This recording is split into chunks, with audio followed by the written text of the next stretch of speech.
All right, we are live. Hello, everyone. Welcome.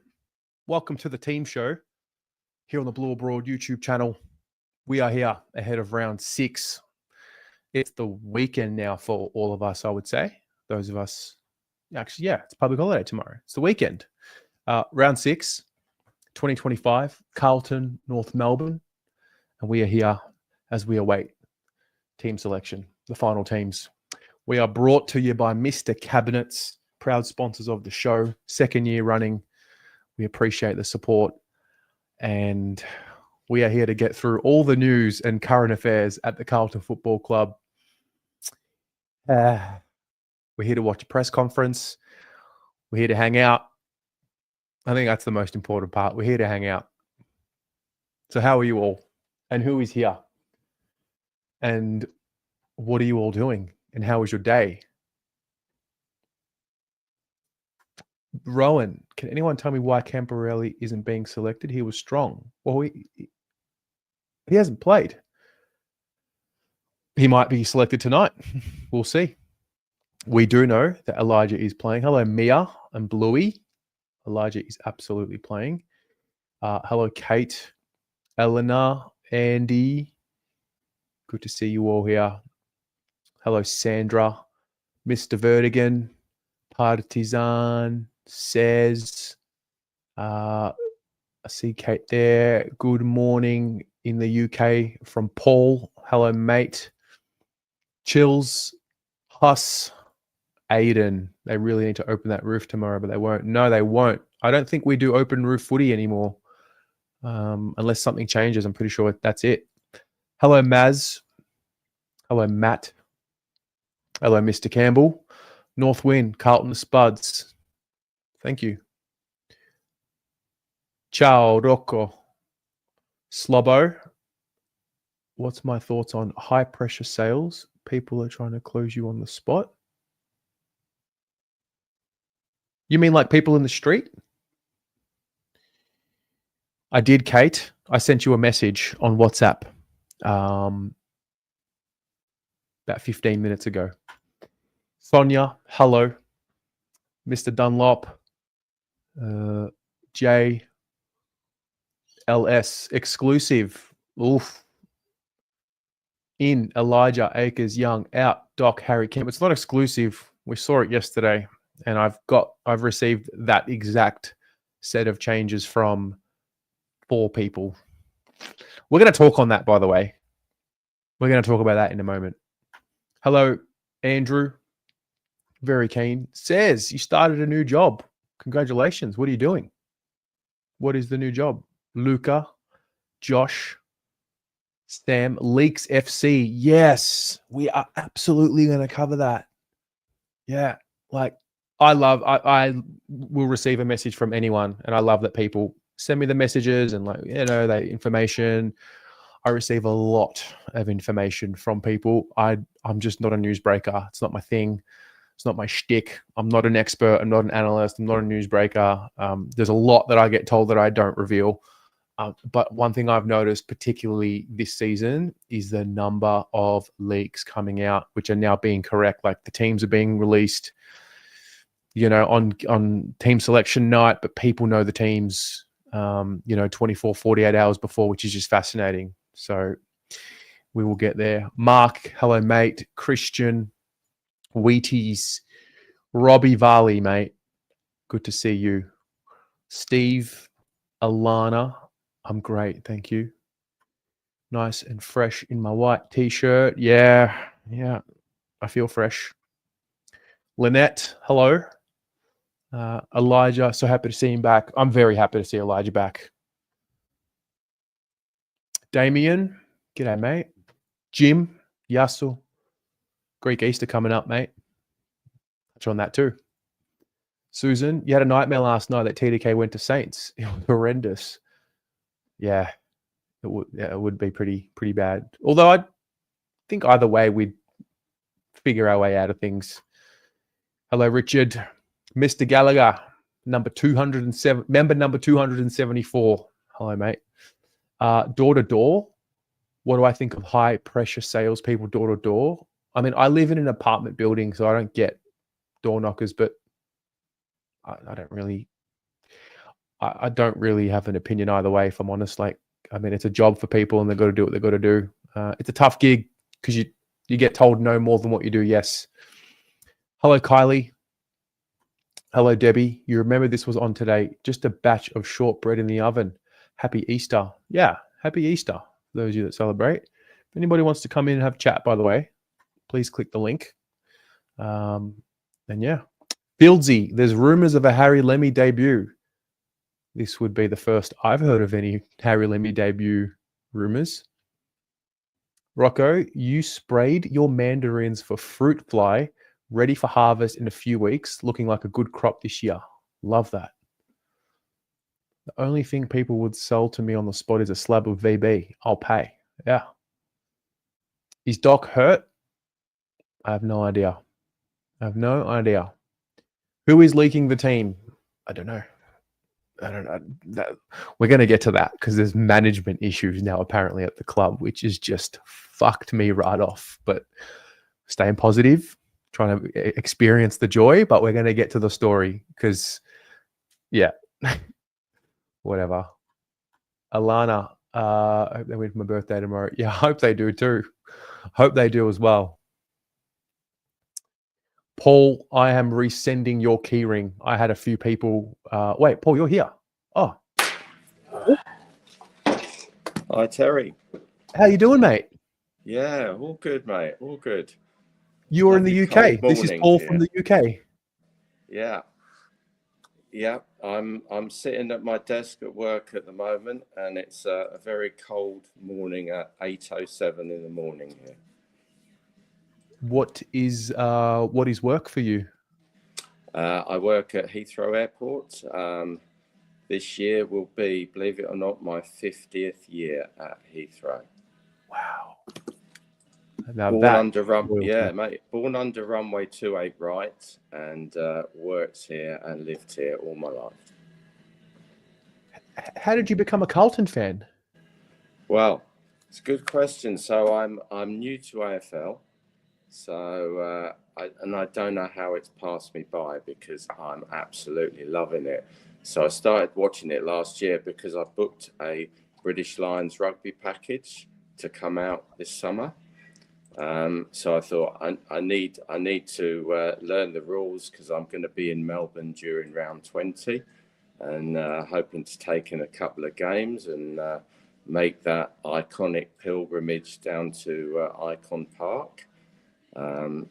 So Carlton Blues, well, why would you support anybody else? From watching you, learning the rules from Pommy, mate, I've witnessing the passion that the Blues fans bring is just incredible. I mean, why would you support anyone else?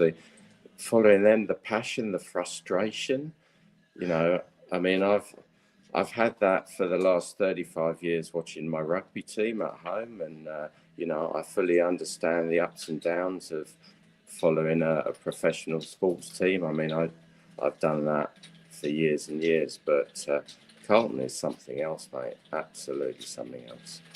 I'm stunned. I guess when anyone tunes in and says that they're tuning in from another country, I just make an assumption that they would be Australian living abroad. It's quite rare to meet someone who is, born and bred from another country who found the game. And in your case, so recently, it's only a year or so, you've found the game, you've fallen in love, and then you've attached yourself to the most frustrating, emotionally charged football club that there is. And I'm loving it. Bring the passion, but stay positive. I know you guys have had so many bad years, but bring the positives. You get to go and watch the Blues every week. I mean, for me, I'm really looking forward to tomorrow. It'll be the first game I've been able to watch live this season because the midweek games I'm working, so I have to watch them on a catch-up.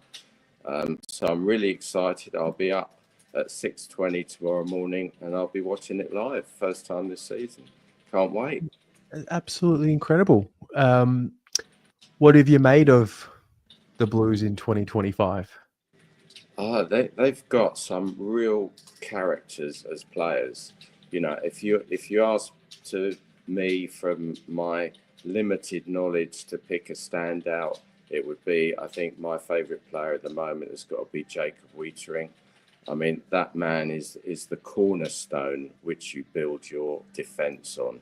And him and Silvani, I think, have been brilliant in defence so far this year. The frustration for me is because I'm still learning the rules, but the main frustration is not taking our scoring opportunities. You probably laugh, but of course, watching for the first time at the end of last year and looking at the posts, I'm thinking, well, I'm used to rugby posts, but these posts are a bit weird. And I'm thinking, why would you get 1 point if you actually miss a goal? You don't deserve to get a point. It's all a bit strange to me. And to see some of these top players, miss the goal from straight out kicking. And I'm thinking, how can you miss that? But we're just not taking the chances. And so our goal to behind ratio needs to be much better, in my opinion.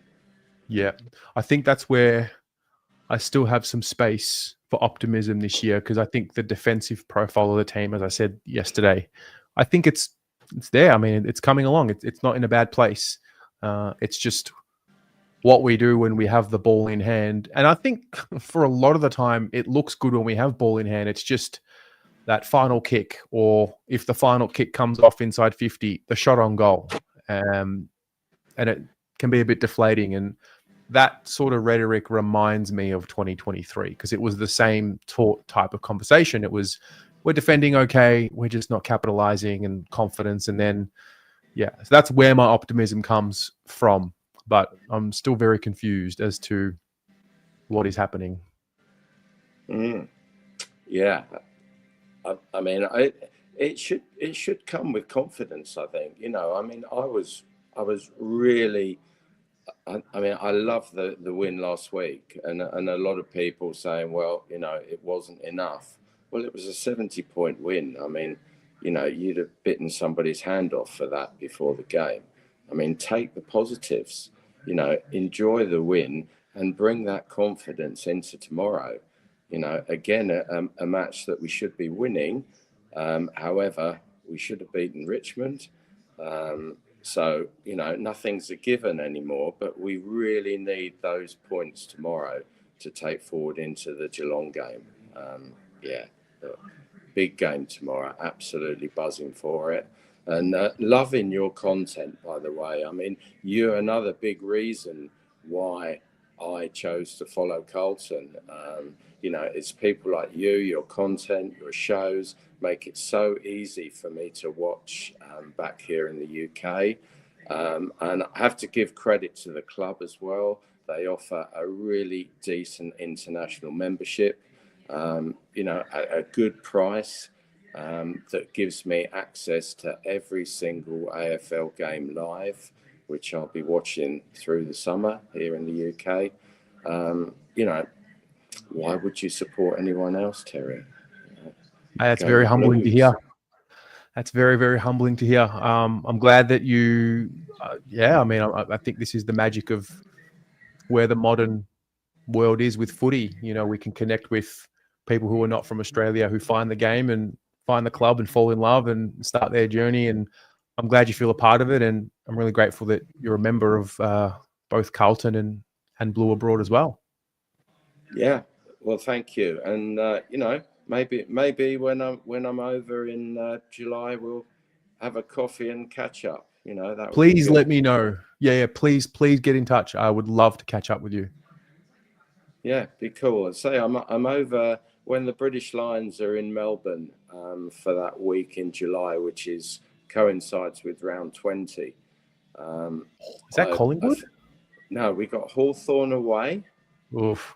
But of course we don't know the actual date. So if it's a Thursday, Friday fixture, I'll definitely be there. If it's a Sunday, sadly, I'll be on a plane to Hamilton Island that day. So it's the only day I won't be able to attend. But one way or other, or if there's a VFL game on that week, I'll be there.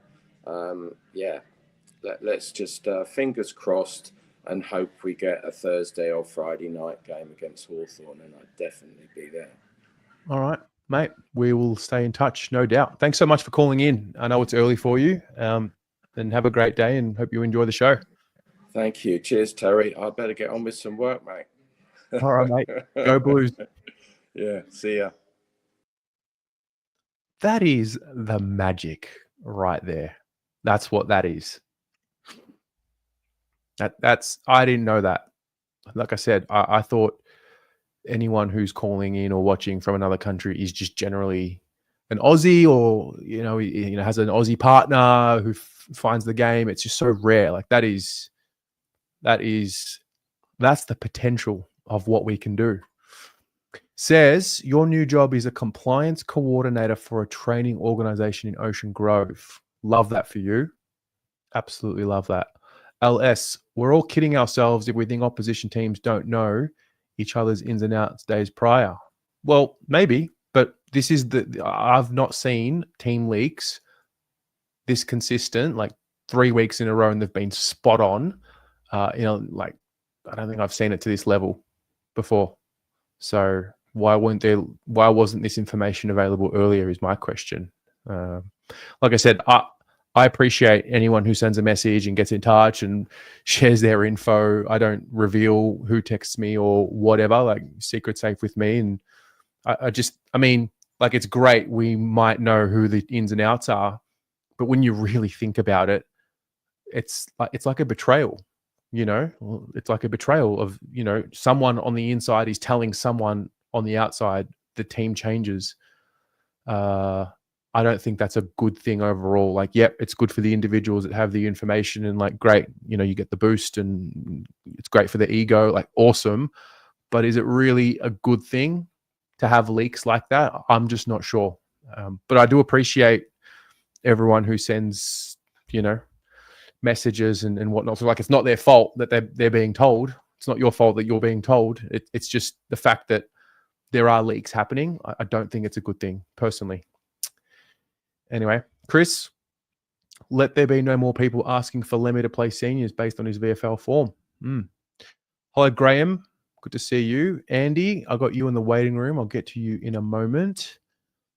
John, you are here. Hello. Sonny, hello. Hello. Any tips for working with clients? I have too many bananas. Also work in a law firm. Yeah, I got lots of tips. Don't. I don't know. I left the practice. I do things differently now. I just I keep it really simple now. I do wills and contracts. That's it. I don't deal with criminal law, commercial law much anymore. That's my thing. Hello, Adam. Sonia, what's the latest person who's been stood down pending an investigation? Any update? We'll get to it. I've got someone here in the chat waiting to talk. We've got Wayne. You know what? Let's get him in. Andy. Hello, mate. Tez, how are you? Is this a new bobblehead? Nah, this is just Welshie. He's just propped up a little bit. When did we get a Welshie bobblehead? Had it for a while now. I think I got it a year or so ago. Have I showed you mine? Give us a look. Oh, you're the one that someone made for you. Yeah, that's magic. That is awesome. I saw that the other night when you put it up, and I was like, man, they've because they can go pretty wild with like the caricature. Very wild. Very wild. What do you give it out of 10? Do you reckon it looks like you? Or I reckon it's pretty good. Nailed it. No, Christine's nailed it. I wanted to get the Sardi one because I thought that one was cool for the 200th, but I haven't gone on and got it yet. But Yeah. Well, mate, how are you feeling ahead of tomorrow? What's on the inside? Look, still not feeling great. I've told you before I'm an SA boy, so I went to gather round. I actually got my son in a training clinic with the boys, with the Carlton boys. So yeah, we went out. He got to have a kick with him, met all his heroes. So that was pretty cool last week. Some were more excited and good with the kids than others, which, you know, it's always going to be a thing. But I just, found a few things interesting on the day, like with the players, like interacting with the fans. So one thing I'll start off with the best. So out of every player that you would think would stick around and sign and get to every autograph of who played last week, who do you reckon would ignore, you know, the trainers and, you know, because they tell them, hurry up, we've got to go. Which player do you think would ignore them and go, nah, I'm signing everything? Who would you pick? Jack Silvani? Yeah. Guess who it was? So I'll not give Jack you one Silvani? more. No, it wasn't Jack Silvani. I'll give you one more guess on.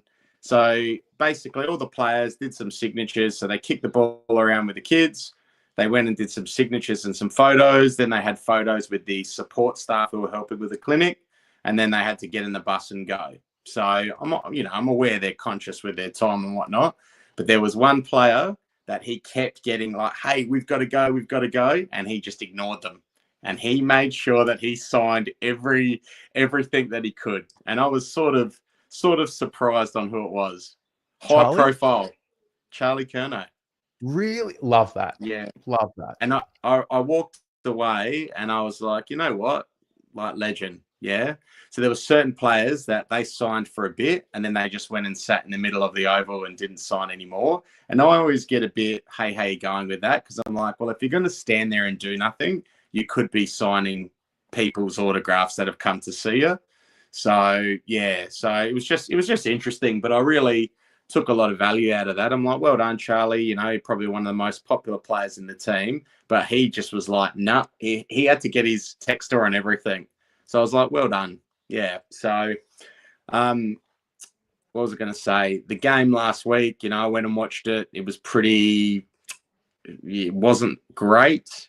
There was a lot of people sort of walking out at halftime from both supporter bases, just going, I just can't do it anymore, because it was really hot and people were just like, this is a real hard watch. Obviously, I stayed to the end, but you know, obviously it's good to get a win, but you just wish it was against, you know, a real top flight team, and we got our form back. So I'm sort of a little bit weary this week. I'm just like, oh, don't know what to expect and don't know if if we're going to get it done. I would just love to go into the Easter break with like, yep, we've clipped West Coast, we've clipped North Melbourne, and now let's set our sights on Geelong. But I'm just still got that feeling that we're going to drop it. And again, It's not, I don't want to be like that, but that's just what I'm feeling at the moment.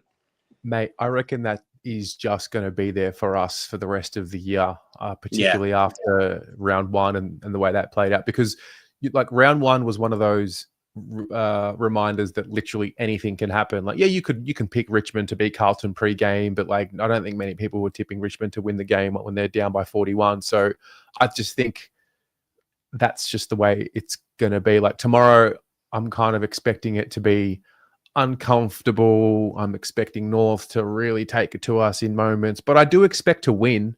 Like I'm not going in tomorrow thinking, oh, this has to be 10 goals and a percentage boost. Like I just think North will be pesky and ambitious and right up for it. And I just think our experience will shine through and the individuals will shine through.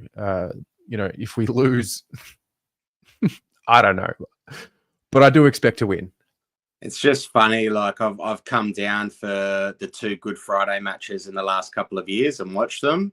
And like I've got videos on my phone and I was just watching my son and myself, like, you know, I tape him after the game and chuck him on the shoulder for the song, get around it. And I'm just thinking like how different it feels this year compared to the last couple of years. And I'm like, wow, we sort of so confident the last couple of years that we'll go out and win, which we did. And then this year it's just been like, oh no, we don't know if we're going to beat North Melbourne. So it's it's just funny how you like look back and go, man, how different's the vibe this year to compare to the other ones. The other thing you were just mentioning about like team selection. So everyone's always like, oh, I've heard this and I've heard that. So I've heard Akers, Hollands, and Young are coming. Akers, Hollands, and Young, yeah, for Doherty, Kemp, and Mackay. That's what I've heard is going to happen. What are your thoughts? If those were the ins, what are your thoughts on those ins? I think that would be good selections. I was thinking about, my question in the preview was, do you bring in Young or do you bring in Pito? I think the more that I've thought about it and had conversations with people, like Pito hasn't played a single game, like no match practice. Yeah. So, and to be fair to Lewis, I think Lewis showed some good form. I mean, he just had to come out because Harry was ready. So I think Lewis is, fit and in form. So fair play. If those are the changes, then I think that's a good. I think that's the selection integrity that we're after. I agree with you. I think when Young got dropped, I think it was pretty harsh. I thought he just did his role. He made mistakes, but all of them have made mistakes. His mistakes sort of shine a little bit higher because of the time of the game when he made them. But I thought he was rough to get dropped. But the only reason I'd want Pito in this is Pito, go hurt that ruckman. Just go hurt him. Just go freaking hurt him like he hurt Tom De Koning last year. Just go make sure when he leaves the field that he can barely walk. Like if I was the coach, that's what I'd be doing. I'm like, look, mate, you're not match fit. You haven't played a game, but that guy there, just make it the worst day that he's ever stepped out in the field. Because I think he's so important for their team. And if there's one thing that we've shown, he really gets physical with Tom De Koning. And I think he really goes in there with a plan to like hurt him rather than compete against him.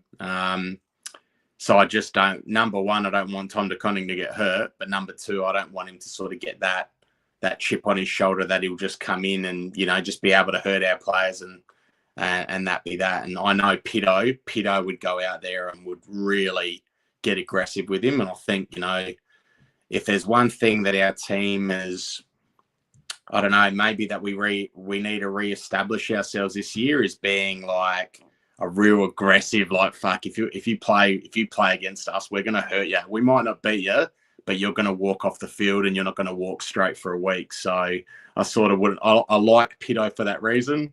But yeah, I think if those changes were made, I'm sort of cool with that as well. Sort of a bit worried about Akers still. I'm just still not sold that he's, that he's sort of done enough. And when he came out of the side, again, I know West Coast weren't the great opposition, but I'm just like, is he still carrying the injury? I mean, he had back surgery, didn't he? Like, he had back surgery. I was surprised. I mean, I just think he's out of form personally because he has played, I reckon, every practice match. Like he had the back surgery, and I reckon he even played in the Saints practice match, which I was a bit surprised given, it's back surgery. So I don't know. I don't know if he's injured. I just think he's out of form. I think he needs the game. You know how McGovern like played with confidence last week? Yeah. I think Akers needs one of those. Just to get back on track.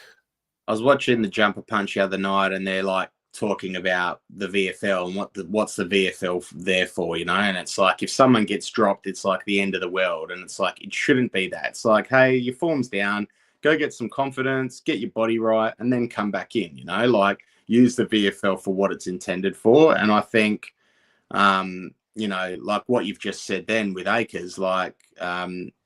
Where else could you find form and get your game going? And I think it'd be the VFL.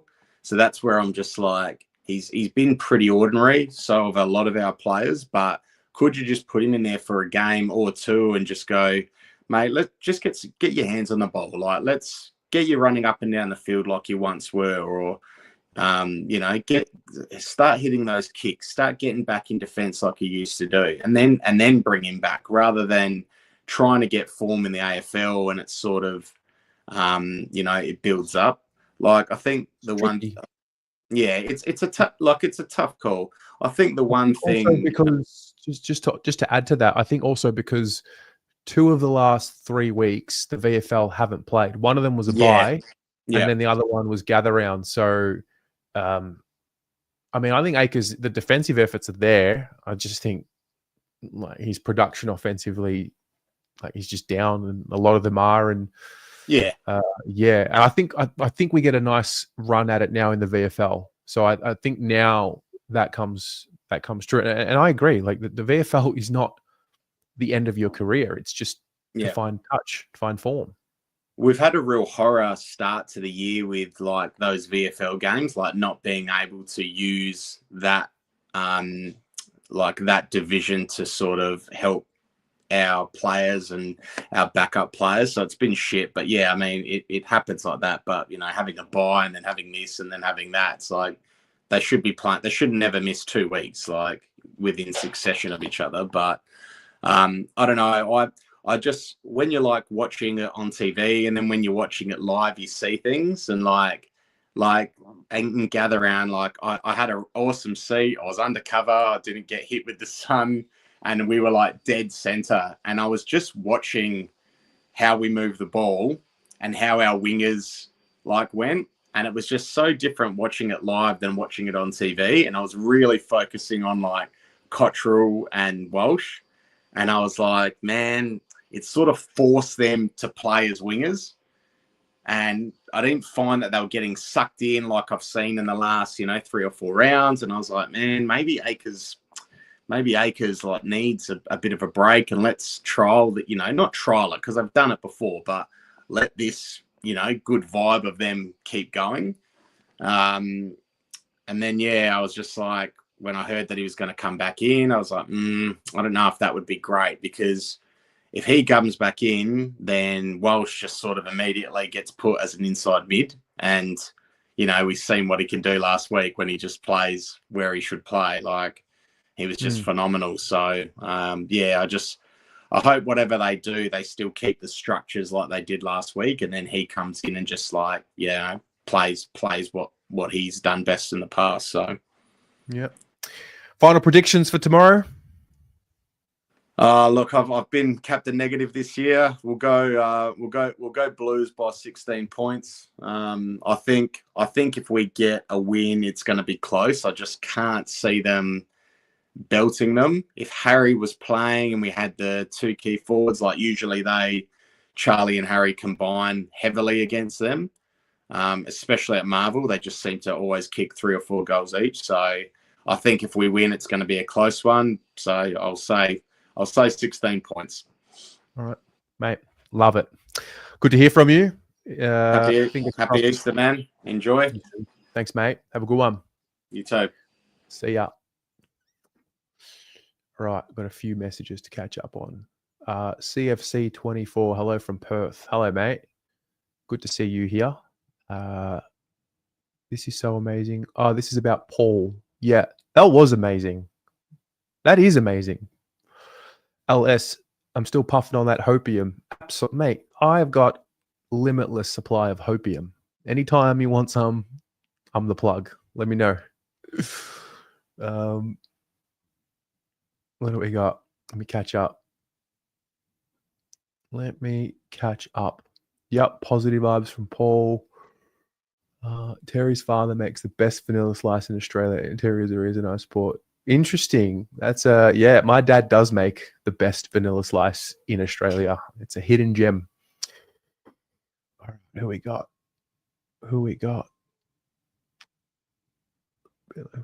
What a fantastic call. Sounds a bit like me. I follow the NFL and call into a few channels. Sheezy, good to see you.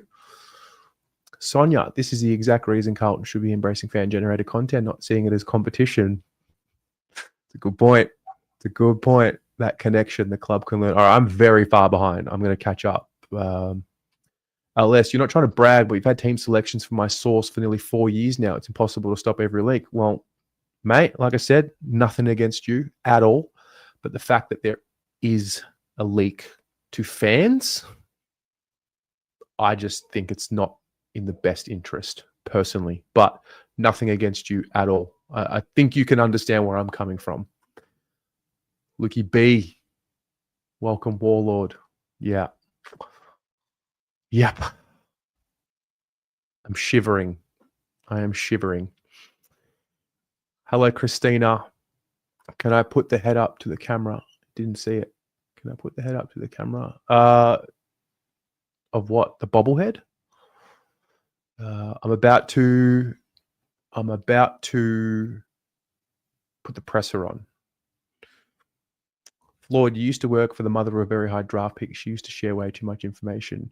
That's fair. Okay. No, that's a good point as well, because there are family members as well that can release such information. So that is a point that I haven't taken into consideration.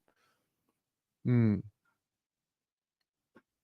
leaks must be coming from Kane Little. I wonder if it's related to the same person who's subject to the integrity investigation. Let's see. Chris Cheney. I'm 2 from 2 with Gather Round. We loved Adelaide and all the things you could go within a short distance. The only flaw was the train line I was on every hour. So we had a very long wait. Aaron, North have only beaten an in-shambles Melbourne team. That's true. I don't know. I think they're playing a better style. I personally have seen improvement from North. I still think they'll win Carlton. But I think North have been much better than what they were. Adrian, guessing Pitto comes in almost 1,000% confident. Let's see. We got the mail. Well, the mail from multiple sources is that Kemp, Mackay, and Doc are out for Elijah, Lewis Young, and Akers. That's the mail. Jeff from Thailand, good afternoon to you. Huss sent a super sticker. Thank you, mate. I don't think it would be a shock if my suspicion about the leaker was confirmed. Well, all right.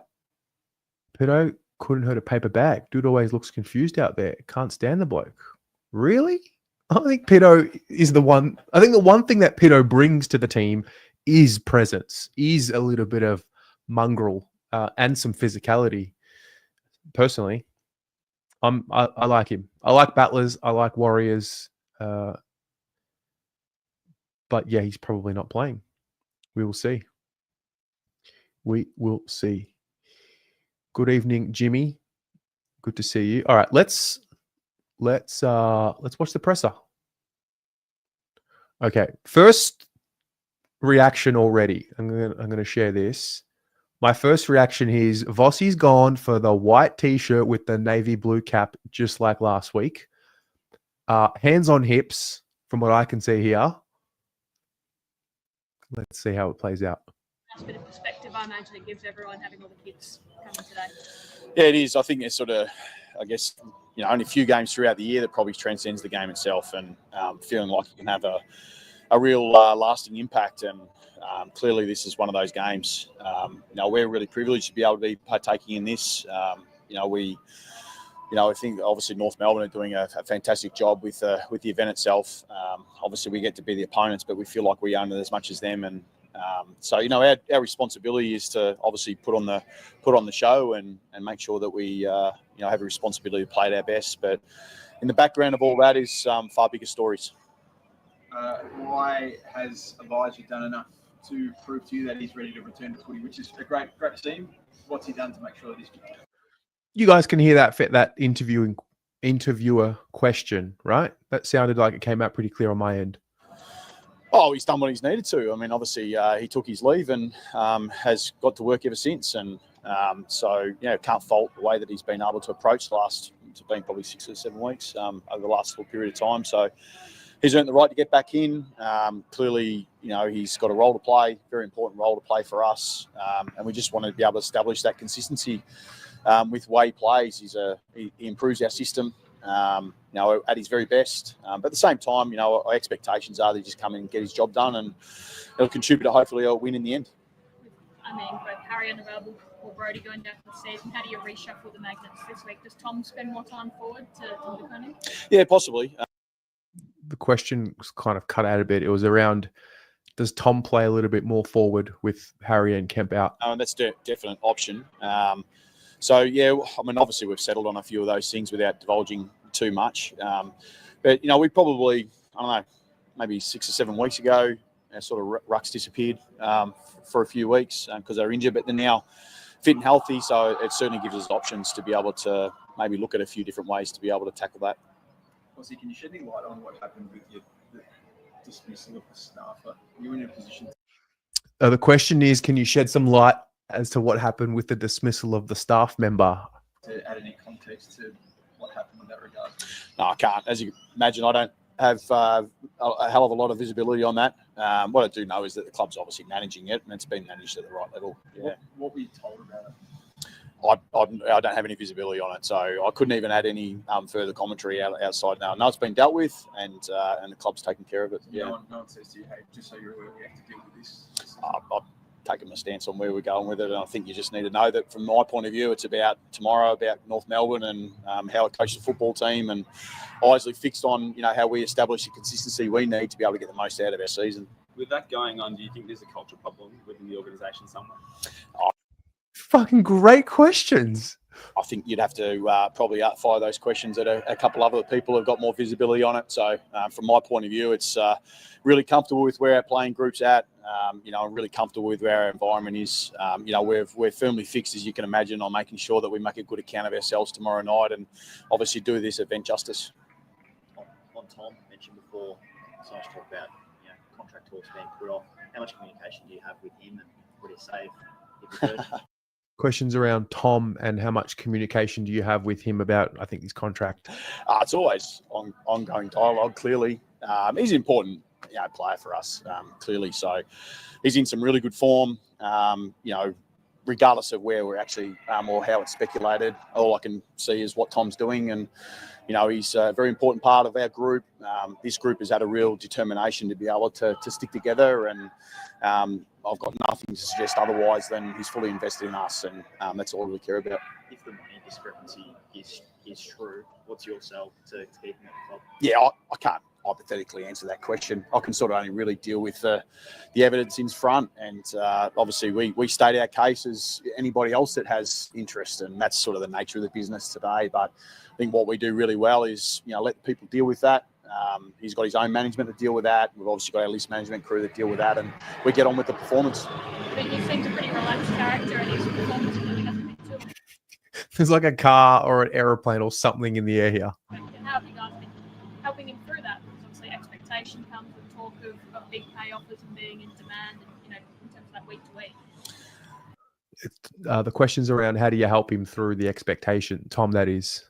Yeah, just I'll probably speak about this weekly presser and the bigger picture of things, and we just don't drift there really that much. We've always got the eye on the future, but it's very much about the here and now. And so I guess the way to answer that is really to get on with your job and continue to make yourself better, and he makes us better and brings unique strengths to us, and that's all we really worry about. He's an important member of our team, and we want to get the best out of him because he's important to us. How big is that ruck battle going to be?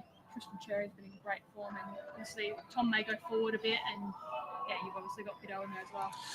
Well, he's probably been, I don't think I've been too overshooting the mark when I say he's probably been almost the best ruckman in the comp right now in terms of results. So he's been a very important player. So aware with the task that we've got there. He's also got a fair bit of assistance on the ground as well. So, there'll be a few balls that'll be sort of floating around at the feet of those two ruckmen. They'll have their own little duel, no doubt, but it'll be ably supported by a group under them, and it's going to be a pretty important part of the game for us. Have you reassessed this sort of little tweaks to the style? That when you look at the Hawthorn sort of crisp ball movement, Carlton's method traditionally has been crash and bash contest. Do you think at any point the game sort of pivots away from the real balls going to work and more about getting outside and hitting targets? Interesting question. It's around making tinkers to the game plan and how the Hawks ball movement against the Carlton crash and bash style. I think the future of that game's been there for better part of 8 to 10 years. So I don't think it's anything new. It's not a new conversation to us. And so we've been able to pivot, I think, pretty well over the last 2 or 3 years, and been able to adapt different things in our game style. As personnel's changed, as list has changed and evolved, we've been able to make those bigger picture changes to meet where the current demands of the game are. But, I don't think we also need to look further than, how we execute. And when we execute well, we play a style that can stack up against some pretty good teams. And I think that's already shown against teams so far this year that it's stacked up pretty well. But we've had a few opportunities that we haven't been able to finish. And it's amazing what outcomes to do to make that process just look a little bit better. Did you turn a corner, do you think, against West Coast, or is it too early to tell? That's too early to tell. I think you've got to get more evidence. But Great answer. The question was, have you turned the corner?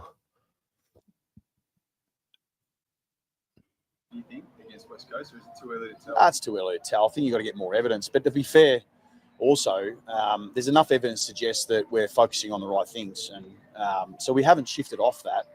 I think there's probably a lot of other reasons to probably shift your focus somewhere else, but we've been really dialed in on that our defence gets us in good positions and it'll generate our opportunities. What we've got to be able to do is clearly the improvement comes when we can finish those a little more consistently. I mean, how important is it then to back up that with banking another win against a team that will probably give you a good run for your money to show that this wasn't a flash in the pan and you are taking those sort of more sustainable steps towards turning the corner? I think it's always that step where you're looking for advancement and progression in everything you do. And I don't think we've treated, I hope that we haven't treated necessarily the win any different to our loss the week before. We're trying to establish a really consistent environment. We try to look at all the information we get and see points of improvement. And, I look at, for example, some of the things that happened over the game last week that we've done pretty well previously, but we didn't necessarily do well against West Coast. But yet the scoreboard looks fantastic. So for us, we go back into what makes us and what we need to value. And as you mentioned, it's a pretty big game. So the boys can't wait to get out there. How's Harry doing? Obviously, gets himself back out there on the track and then he cops the concussion. How's he going? Fairly unlucky. I think you could sort of play another 100 games and that wouldn't happen again. It was very, very unlucky. But look, he obviously misses this week. He should be right to go for next week. So obviously he's still got to get through the protocols and make sure he's ticking the boxes there. So we take caution there, but he's tracking along as expected. He's in training, doing everything that's needed. So we expect him to take his position next week. But obviously he's clearly a very important player to us. It doesn't look completely like us without necessarily Harry and Charlie up there completely. But what we've really prided ourselves on as well is we've taken the squad mentality and, the next guy comes in and gets a job done. He's really clear on what he needs to be able to do and compete with. And if he can do that, then it puts us in a great position to be able to win this game. Speaking of the squad, you've had a look at one of the campos and Ashton Moyes had a leak. How far off do you reckon Ashton and the campos are from genuinely becoming first choices for you? Great. Who is that? Great question. The question was about when do you think Ashton and the Campo boys will be ready to, get. I don't know who that is. Does anyone know who that voice is? Because that is what you call nuanced Carlton questioning. Well done. No, this is still got a bit of work to do.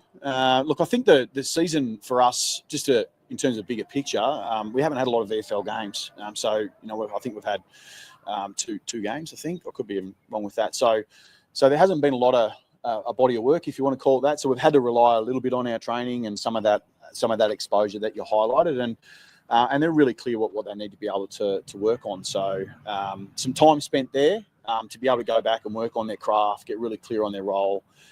Doesn't mean that opportunity is not soon, but they obviously still got a little bit of work to do. Thought that was one of the better presses I've watched when it comes to the questions. That was fantastic. Absolutely fantastic. Well, personally, I don't know. What do you think? What do you think? If we lose this week, the rebuild must start next week. Pretty much. If it hasn't already started. You like relaxed Fossey? Yeah, there's a different air of confidence about him. I've noticed at the last few press conferences, personally. What else have we got here? Stacked up pretty well against teams this year. Lol, we are 1-4, mate. Yeah. What do we got? Has anyone else noticed Vossi's change in being a bit more honest and realistic? Is it the Graham Wright influence? Sonia, 100%. I first noticed it after Collingwood, after the loss. He was just frank about whatever he was talking about. But I've definitely noticed it as well. Andrew, Vossi's delusional if he thinks that we regularly adapt our game and pivot. We're losing games because every team has our game plan worked out. I think we lose games because we use the ball like an amateur football side at times. Personally, I think it's killing us the way we use the football. Personally, I think we're defending okay, considering how bad we use it. But yeah, fair. How is it 2025? We still don't have mics for the interviewers. Can never hear the questions. Yeah. The solution, I believe, is just build a media room, a press conference room, and have everyone in there. But we'll see. Dione, good questions and answers. Yeah, there were. I thought so too. I get why it was asked, but the questions about the staff member was pointless. A club is never going to answer something. Yeah, 100%. That's never going to happen. Speaking of, I want to just go through this story. I'm going to read out the article, very short one. So, a Carlton Football Club manager is facing an internal investigation after a number of complaints from staff. A whistleblower, also known as a snitch, who works at the club, which we have a lot of them, raised concerns with both Carlton and the AFL. The league immediately referred to its integrity unit. Two sources close to the situation, who are not permitted to speak publicly, confirmed the unit was aware of the situation and had initially consulted with the club. They said the AFL was comfortable that Carlton was capable of dealing with the inquiry. In response to questions from this masthead, Carlton confirmed on Wednesday night that it was dealing with a management matter. And the quote goes as follows. While the club is not in a position to provide commentary on individual employees, the club wants to make clear this matter is in no way related to any gender-based misconduct, and any such insinuations are inaccurate and misleading, the club said in a statement. The club's first priority is and always will be its people, and that this is at the forefront of the club's handling of this matter. The club said the manager had not been stood down, but was on scheduled leave that coincided with the investigation. Let me just read that again. The manager had not been stood down, but was on scheduled leave that coincided with the investigation. What do you know?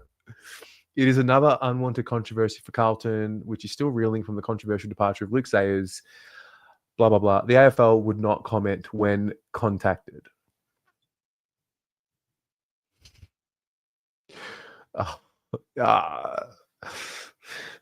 Honestly, when I saw it, I was like, I had this moment, was it on Tuesday on Footy Abroad? I was talking to Pommy and Jake, and I was talking about moments that you've had where the venom comes out as a fan, and doing reviews of games, and I don't always get it right. I'm so far from perfect, and all of us are. And I was reflecting on the Collingwood review, and I was pretty scathing, and I said, mediocre people running the club and they're fools. And I was sort of reflecting like, maybe I shouldn't go that far. And then I read that comment and I'm like, we're right. Like I was right. Like fools, like just running around in the organization, just fluffing around, just like you're trying to get positive, you're trying to get excited, you're trying to find some hope that, maybe the club's going to get on a run and the team's going to get on a run. And then you see this crap and you're like, what is going on in there? So I don't know how you all feel about the story, but for me, it just shits me. It annoys me. Rocco, spot on. It's just, can we get like a clean run at it? It's just disappointing. Whatever. Huss, let's hope the Blues get the win and raise some much needed funds for the Children's Hospital. Absolutely. Absolutely. Yeah, I meant, can we see a closey of the bobblehead?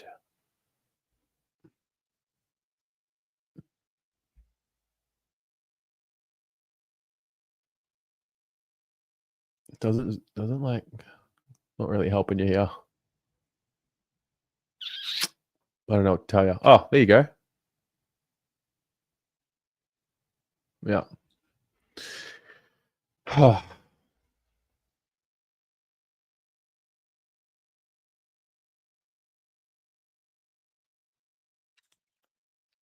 One boom mic, for fuck's sake. How can they not organize that? Yeah? True. True. Do you think the hype of Carlton winning a premiership is just hype? And in reality, we might not win one since a lot of good teams never win. Yeah, I do think it's all hype.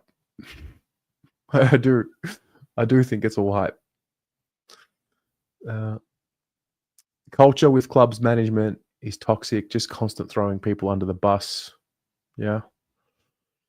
The board needs to be weeded out. Yeah.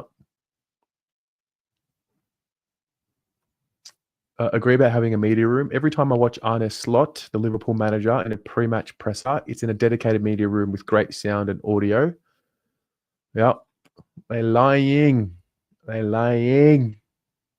Have we got a culture problem? Ha ha ha. I don't know.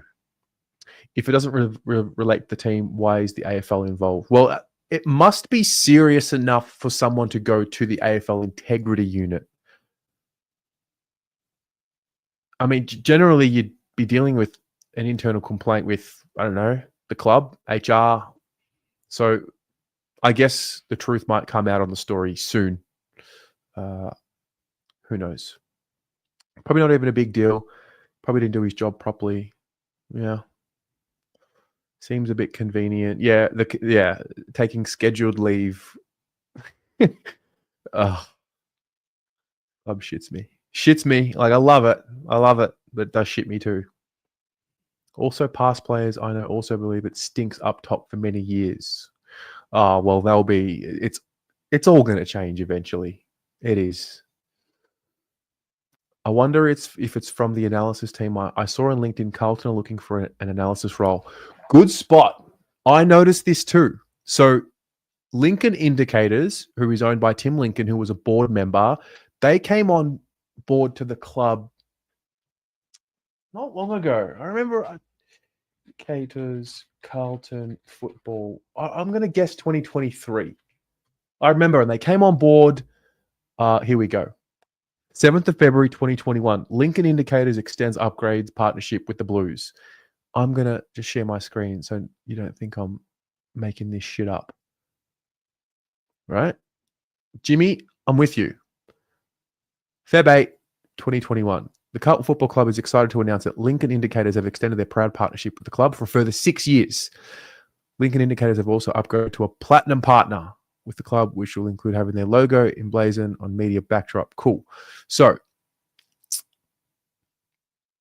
Tim and Sarah Lincoln and their entire family have become such an important part of our club. When we launched the Carlton Way, our strategic priority for the commercial area of our club was to nurture trusting, long-term and mutually beneficial partnerships. Tim and Sarah committing for a further 6 years. But what did they do? What did they do?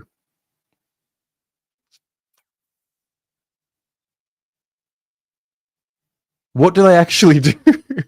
I reckon it had something to do with data analysis. Okay, that's a bad example. I want to know what they do. Lincoln Indicators. It's Australian research. A wealth of data and analytics experience. Anyway, the point I'm trying to make is, Jimmy, you're right. They were looking for an analysis role for analytics and data. And I do wonder if it's linked to the fact that Tim Lincoln's no longer a board member because he stepped down hours before the Collingwood game. And yeah, that's a watch this space. Dione, let's get real here. No organization will tell media what is going on with investigations. That's true. They have to remain private and confidential. Why is it even out there in the media? True. The manager must have raised his or her voice without permission and the relevant documents filed.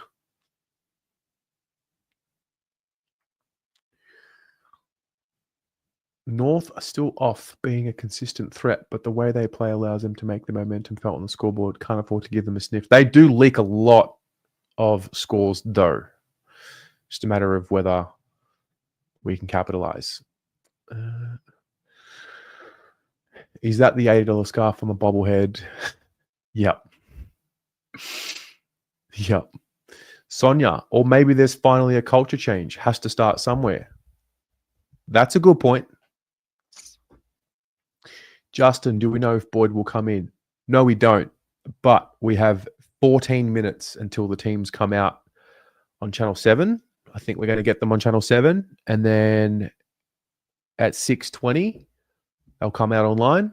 We'll share the screen and see if the mail is correct. Let's just wait until the facts are revealed before passing judgment. That's a good point. That's a very good point. Is it a problem when there isn't a culture to be problematic? Well, in some workplaces, internal complaints go nowhere. So maybe the person went straight to the AFL so it would be addressed. Have a mate's mum who used to work at the club and she ended up quitting due to the terrible toxic culture and a lack of care for the club. I also think we get to choose how much of a big deal we'll make this. That's true. That's also a good point. Get Pommy in for the analytics. Yeah. How does that help our ball movement? And that to me, when I read all these stories and you see all this shit happening, it's like, great. How do we win games of football? That's all I really care about. I don't care about the club's reputation in the wider society. I just want to watch winning football matches. That's it. That's all I care about. Call me insensitive. Like, I'm just here to watch a good team play football. That's it. Like, that's the most important thing. That's why the club even has a platform. It's why the club even exists. Because of what happens on the field and what happened on the field. Like, why do we constantly have to be fed things, and like, why do things have to happen that are seemingly not football related? So, yeah, things just keep getting more and more twisted. Carl's spot on. It's honestly just a rabbit hole with twists and turns. Who would I like to come in? I personally would love, Elijah's coming in, we know that. I'd love to see Jordan Boyd in the team. I just think the kicking qualities are always going to make this team better. I like Pitto, but I've come around to the idea that Pitto is not match fit at all. So don't risk him. Bring in Lewis Young. Yeah, those three. Akers as well. Do I think TDK will leave? Actually, you know what? I want to put a poll up.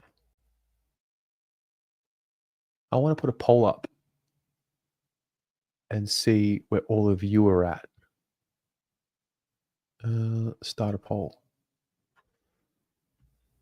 Do you think TDK will stay or leave? I'm just curious what you all think and where you're all placed. So, you're all watching this on YouTube, so click the poll. I think when it's all said and done,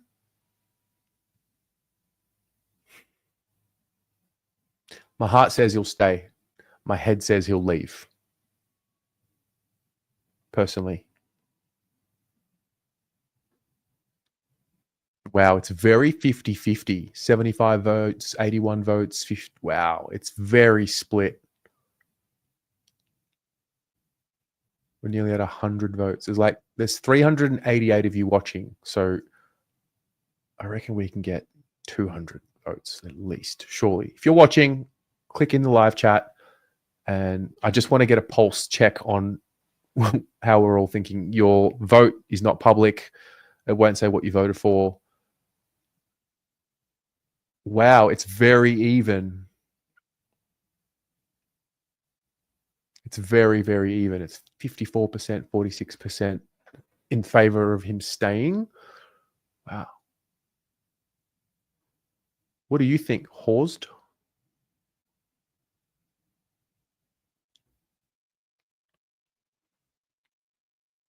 Don't know why I thought there would be more people who think he would stay. I thought it would be like, 65-35. And I think it might have been something like that earlier in the year. Interesting. I didn't realize it would be so close. All right. Really respect you taking in so much negative talk and still managing to stay positive. It's hard. It's hard. I am generally an optimistic person in life. And I had this chat on Footy Abroad on Tuesday, and I asked the question. I said, like, what's the real you? Is it the footy version of us where we go, we watch the footy, we go crazy, call the umpire a dickhead, get emotional? Like, is that the real version of each and every one of you, or is that just a part of the real version of you? So, I mean, in my life away from footy, like, I'm pretty optimistic and whatever. The footy brings out this emotional side of me, and I just refuse to be a moper. I just sit there and I mean, I find myself complaining about things about the club a lot, more so from the standpoint of like, I want things to improve. But I always try and look for, the way forward. Sometimes I don't do a really good job of that at all, but yeah, it's tough. It's hard when you care about a team and a club and you see things constantly that just chip away at your confidence and trust in them. And the hope is that it just, turns around. And I don't know. Joseph, what do I think about developing players and who do I like to see play at the senior level? I think our development of players is poor. I don't trust that our VFL program has enough investment and focus on it to have a better development program. And who would I like to see play at senior level? I don't think we should be playing as many kids as what I see in the comments personally. I think the play the kids argument is a little overstated. I think we are already playing kids. I don't think we can play them all personally, like at one time. But yeah. Debbie, the culture at the club will never change until the members vote for who we want to represent us on the board. Less corporates running the show who are all cookie cutouts who they've replaced. Yeah, well, I don't think the board is a representation of the entire fan base personally. And I don't think the leader of the board is a representation of the entire fan base personally. So,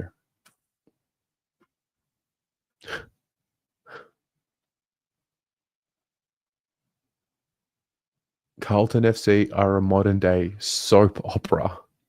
It's true. It is a bit of a movie. Let's be honest.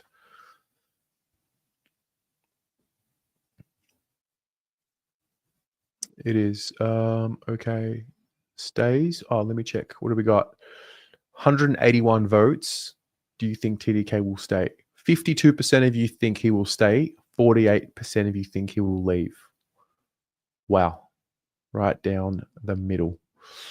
Where would he go? His brother? Well, I mean, yeah, I think the reports are St Kilda with the offer. I mean, Geelong will always be there, I think. Craig Dunn, you don't pay 1.7 for a ruckman. You don't put off talks and then stay. Not true. Cripps put off contract talks. He stayed. I think it's in Tom's best interest to put off contract talks. If I'm his manager, I'm absolutely, testing the market and seeing, what his value is.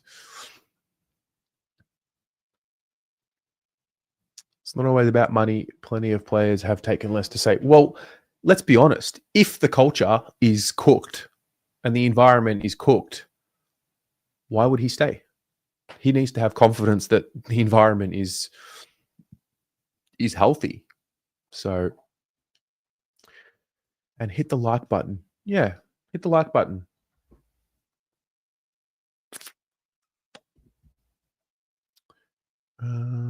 Hawes, do you reckon he's gone? I don't know how you turn down that sort of money. Especially, I mean, you're an AFL footballer for how long? And it's only a small part of your life. So I wouldn't begrudge him if he left. And if he left and came out and said, mate, the money was just too much for me to turn down, like fair play. Fair play. Ruckman turning down 1.7 million is self-sabotage. Yeah. Depends what Nazaya does. Yeah. We'll see. I love Tom. I would love Tom if he stays. I will love Tom if he goes. He's always been nothing but nice and a gentleman.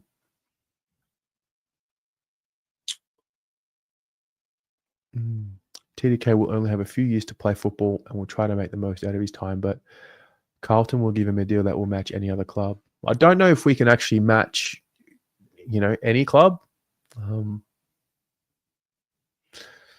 we'll see. Would love him to stay, but reality is if we're not challenging for a flag, why shouldn't he go for more money? Yeah, fair. Keegs, you think it's all dependent on how we finish up this season? He said, I'm worried for Jordan Boyd. For some reason, he's fallen out of favour. He's not a first or second year player. I'm starting to wonder if he'll keep his list spot. Interesting. Yeah, someone raised that last week. It is a weird one. There is a bit of something going on there, isn't there? See what Selections says. I don't remember if he was an emergency or lot last week. If I get negative, I don't come in, but I also love people to be honest and real. I hate false optimism. Yeah, no, I think there's a difference. Yeah, and to extend on that, I'm not positive just for the sake of being positive. I think the word is practical. Like, yeah, we suck. Like, there's no sugarcoating it. We suck. Can't use the ball well. Getting found out. Like, we suck. So where my balance is at the moment in my mind is trying to figure out, okay, is 2025 alive? Yes or no? So there's that. It's not dead yet, but it's not looking great. And then if that dies, it's my mindset then goes to, okay, build for the future. Who's going to be a part of the future? Who's going to earn the contract? We have a lot of players out of contract. So it's a matter of my mind then turns to, okay, it's all about building towards the next premiership team, whether that's this year or the next wave. So yeah, it's not to be positive just for the sake of it. It's just got to keep moving forward because the next game comes, the next season comes all the time. Unfortunately, the disappointment seems to always be staying, but we'll see. For his price, hello Jed, first round pick and Wanganeen Millera for TDK. Well, it all depends on what happens with the offer sheet and if we sign it. Yeah. It depends on how much staying at Carlton means to him. Playing for Saints would be trash. Yeah. Yeah. TDK will realise that the support of Carlton is more than just during his playing years and includes life after football. Brian, that's a good point. I've spoken to one player in particular who used to play at the club, and he used to cop it, and he still says to me, like, man, I really miss like Carlton, and he misses the fans. Like, I think what you've said there is spot on. Like, yeah, we're like outrageously passionate, right? But like, imagine strangers getting so mad at you because they want more from you. Like that's one of the most beautiful things that you can have from someone. And then they're willing to get personal and they're willing to have an absolute crack at your professionalism. And I don't condone it, but like the fact that people would care to want more from you, because I think what everyone wants is to champion these people who are just strangers that are athletic and play football. I think it's a good point. All right, teams should be out. Does anybody have Channel 7 up where they're watching? We are about to find out. I mean, we have We have the male, but yeah. Okay. Which movie, though? That's a great question. If the Carlton Football Club was a movie, what movie would it be? I'll ask you all.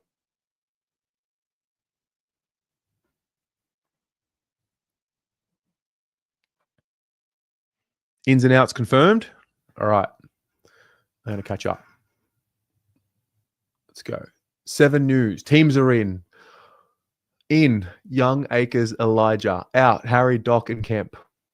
What do you know? The male. Dumb and Dumber. Sorry, I had to. So the question was, if Carlton was a movie, which movie would it be? Titanic, Groundhog Day, Fool's Gold, with the bag, and the ugly, Jurassic Park. Oh goodness, Requiem for a Dream. Brokeback Mountain because I need to quit it and I can't. Oh goodness, Porky's.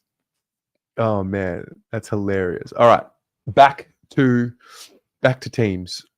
Okay. Channel 7 teams are out and the male was correct again. Young, Akers, and Lige in. Wait, is it a little bit more succinct? Where is... Hang on.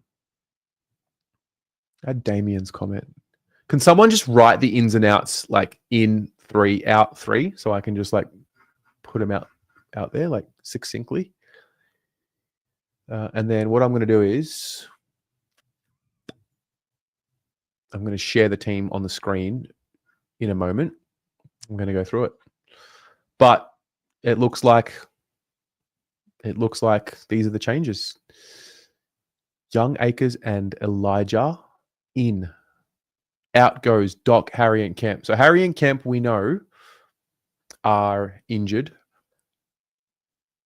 Doc, we don't know if it's an omission or if it's an injury. We will see. We will see. Okay. Like this. There we go. There we go.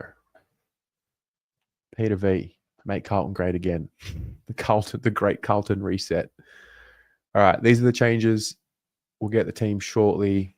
I think I saw that George Wardlaw is going to play for North. So we know that for North. 7 News said he was dropped. There you go.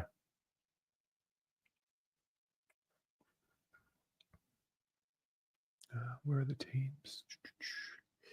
Also, it's Corey Durden's 50th game tomorrow.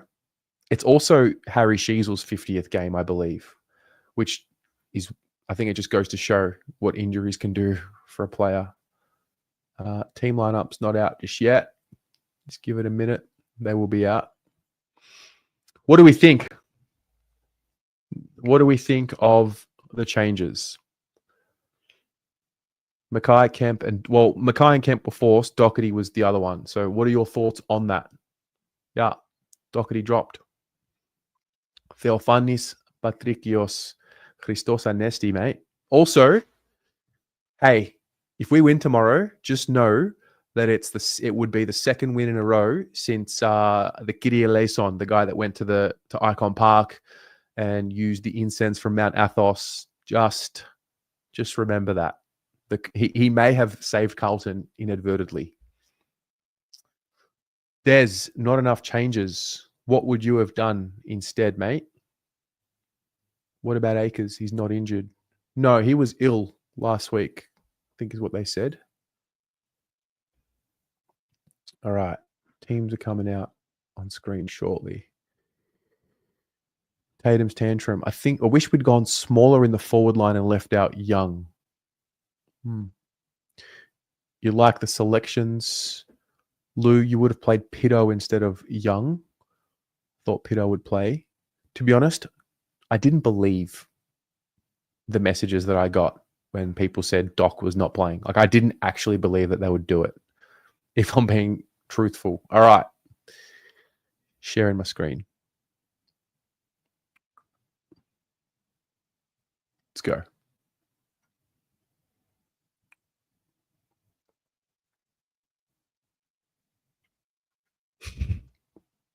Cheers, Carlton. Cheers. This is the website. Oh, mate, this is classic. Isn't it? You're classic. All right. I'll share this tab instead. Okay.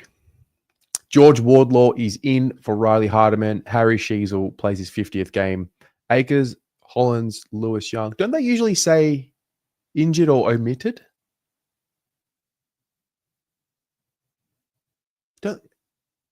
Am I wrong there? Don't they usually put like in brackets why they're out? They did it. I swear they did it last week. Anyway, starting in the back line, Jack Silvani, Jacob Wiedering, Nick Haynes, Adam Sard, Mitch McGovern, Oliver Hollins, Akers, Cripps, Matthew Carroll named on the wing. Okay. Elijah, Lewis Young, Lockie Fogarty in the forward line with Motlop, Curnow, and Williams, who is named back in the forward line. Followers, the classic, DeConing, Hewitt, Chera. Interchange bench, Cottrell, Walsh, Durden, Cooper Lord, Will White. Emergencies, Boyd, Pitto, Doherty. All right. What does this tell you? What does this tell you, guys? Let's see. What have you said? The teams have blown it up. Teams are up. Yes, I can see that. Was it the person looking after the website on leave? Maybe. Yeah, the club website post is not working. I don't know why. That's another issue. Towering Inferno. Can't play an unfit Pitto. It was the right call. I think you're right. I think you are right. Oh, yeah. Has anyone got the mail on the sub? True. Cottrell, Walsh, Durden, Lord, White. I'm going to guess that this is a Will White sub job right here. I'm going to guess. Young, for fuck's sake, team balance, Malakias. Well, we did need a tall. Definitely needed another tall, I believe. There's still plenty of smaller forwards around. Durden's on the bench. Cottrell plays forward wing. Yeah. Doc was omitted. It's on the AFL app. Okay.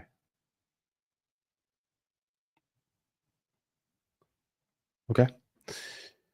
Carroll was named on the wing last week too. Was he? No, I thought it was... Are you sure? I thought Chera was named on the wing last week. Was it, or was it Carroll, Cripps, and Chera?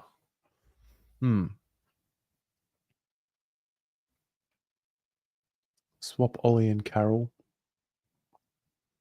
Pitto will play. Like a late change. That Voss has dropped a name. You like the team? Dione. Cotters as the sub. Could do. I thought he played well last week. I think we need Cottrell playing full games in form. G'day, Josh. Doc finally dropped. Yeah, he did. He did get dropped. Chera Williams and Motlop aren't doing it for you, Des. Pitto, Boyd, and Lucas Camporelli should be given the green light. Well, that's a ruck, a defender, and a mid. For Chera's not doing it for you. Yeah, fair. I think Chera's been okay. Doc omitted. Yep. Haynes has settled into our backline with Newman out. Yep. Lord is sub. Ooh. Interesting. Is that you, Joel? That is you. Will White, 40-3 incoming. I'll take it. Automatic Nokia, Lewis Young. Nah, I reckon Lewis has shown some good signs this year. I thought he was really good against the Dogs. Did he play against Collingwood? Yeah, he did play against Collingwood. Yeah. He got dropped for Harry last week. Why is Walsh on the bench? I think this is the second or third week he's been on the bench this season. It won't be Durds after his performance and 50th game. Yeah, I think he'll be starting as well.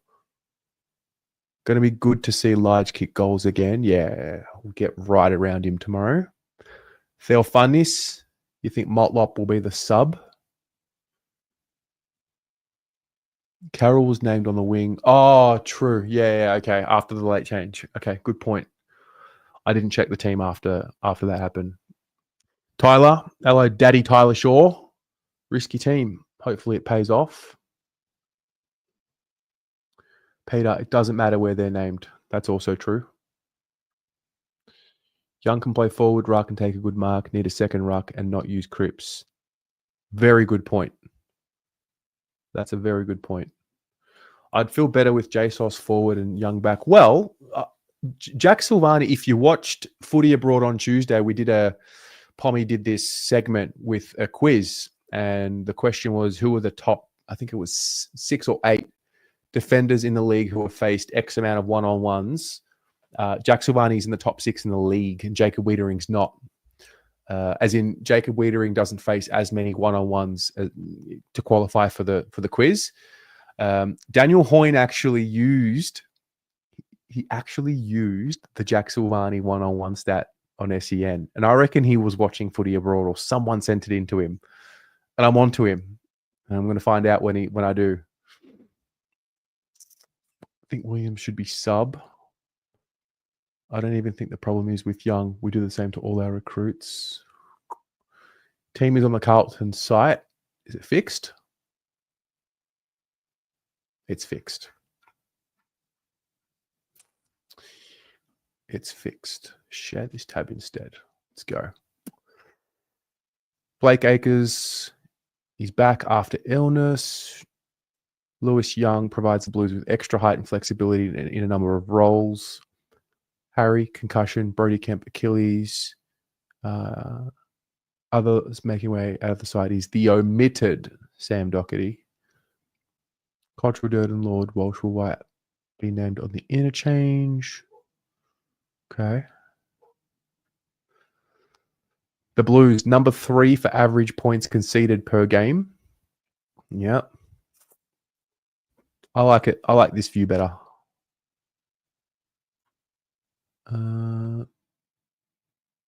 There we go. There's the team.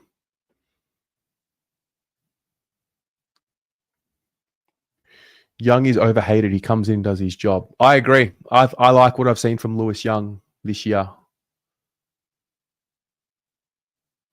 I also like Jack Silvani as a defender. I didn't think I would, but I love it, and I want him to settle in there. Ari Stamatakos, Young, 50 out on the boundary all day. Yeah.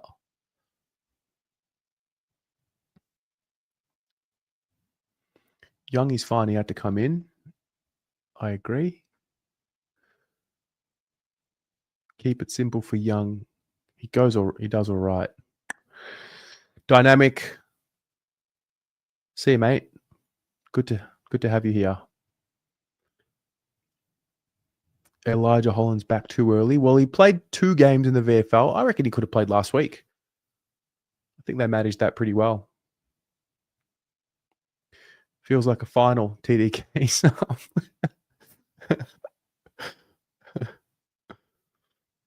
Is this the end for Doc?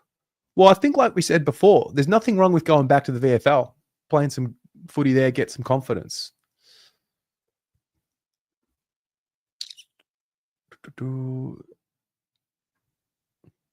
Motlop was great on the ball. I think the Motlop talk is way overstated. I don't think he's as bad as what people have been making out, and I don't know why it's so vicious.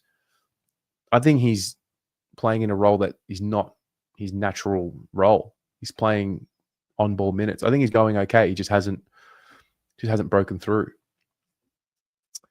Lebowski, you got your SAR 200th game badges and bobblehead in the mail. I love that.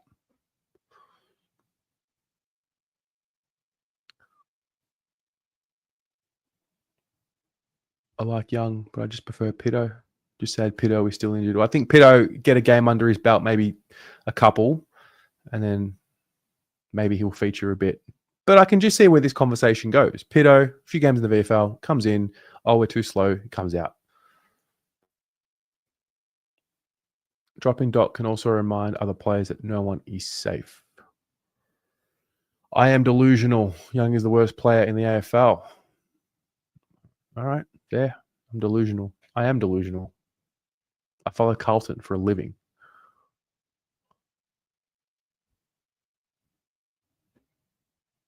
Who do we think will be the sub? Who do we think will be the sub? I might put a new poll in. Oh, okay. Speaking of the poll, 327 votes. It's 50-50. 345 votes. It's literally 50-50. TDK, stay or go. Crazy. I'm going to put in a new poll. Who will... Oh, yeah. Who will be the sub? I'm going to assume here, because I can only put 4 options, I'm going to make an assumption that Sam Walsh is not the sub. Right? So, Cottrell, Durden, White, Lord. Cottrell, Durden, White and Lord. All right, start the poll. Have a vote in the live chat right now. Who do you think will be the sub? This will be the last thing we do, and then we might call it a night. Unless, actually, no, we've got some time. It is also long weekend. If anybody wants to call in, here's the link. Share your thoughts on team. We can have a debate. We can have a discussion. Or we can just call it a night. All right. 77 votes. 58% so far. I think it'll be White. Interesting.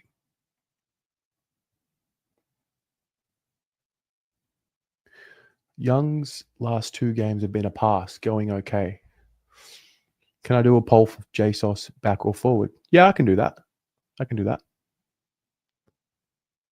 I can absolutely do that. I'll let this one play out first. And then we will go, oh, look who it is. Look who it is.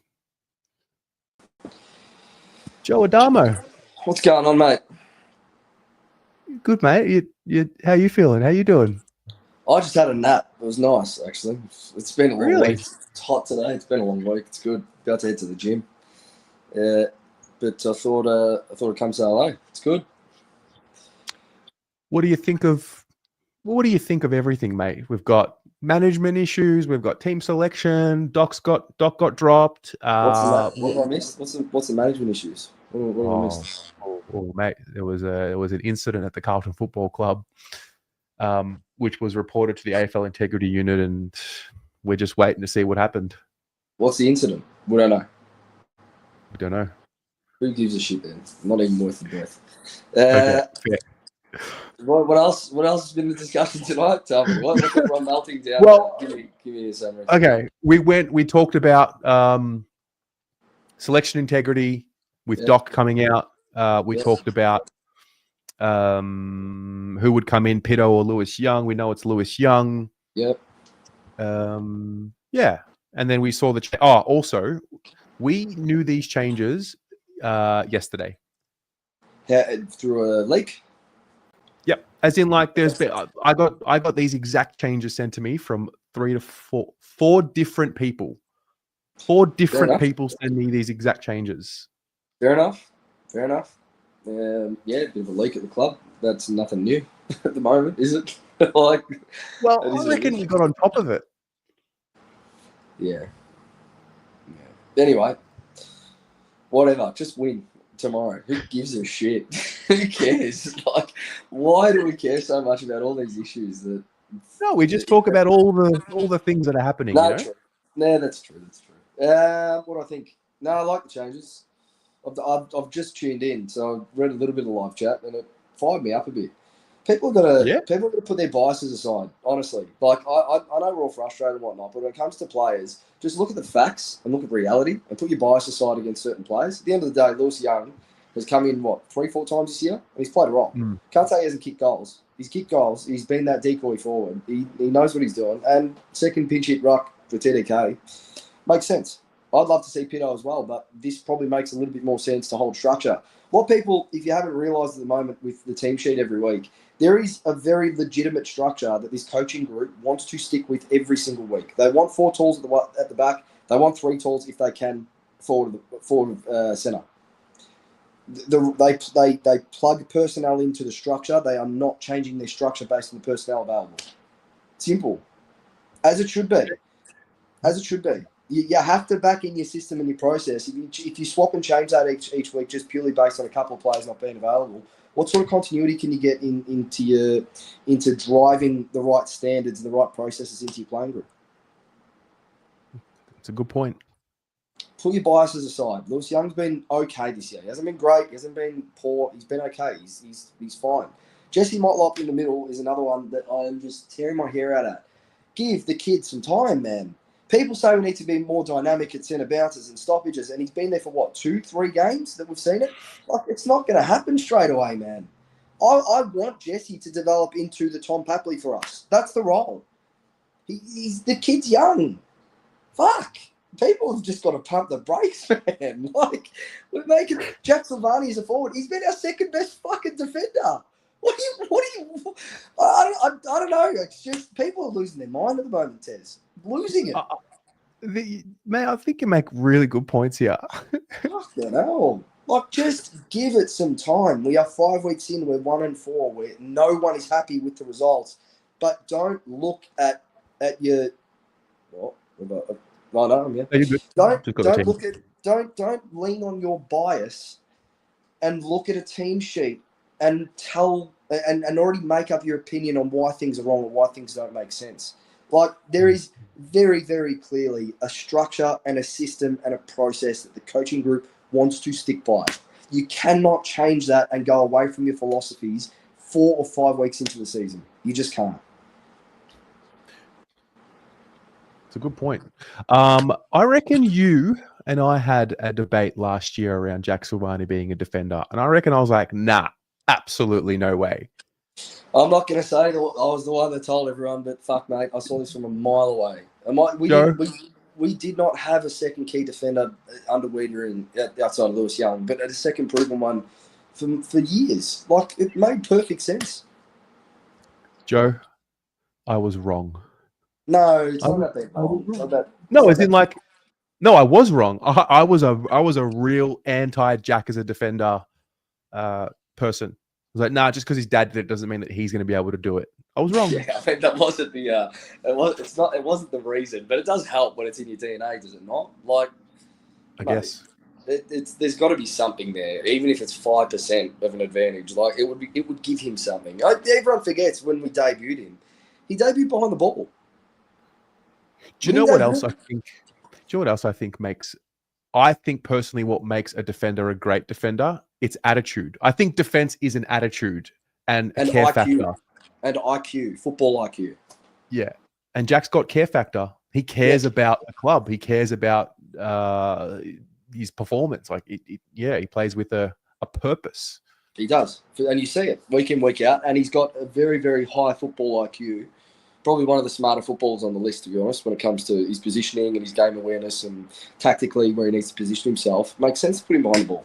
He can see the play unfold in front of him, and he can dictate when it's in his hands. Like, anyway, yeah, that's it. That's my.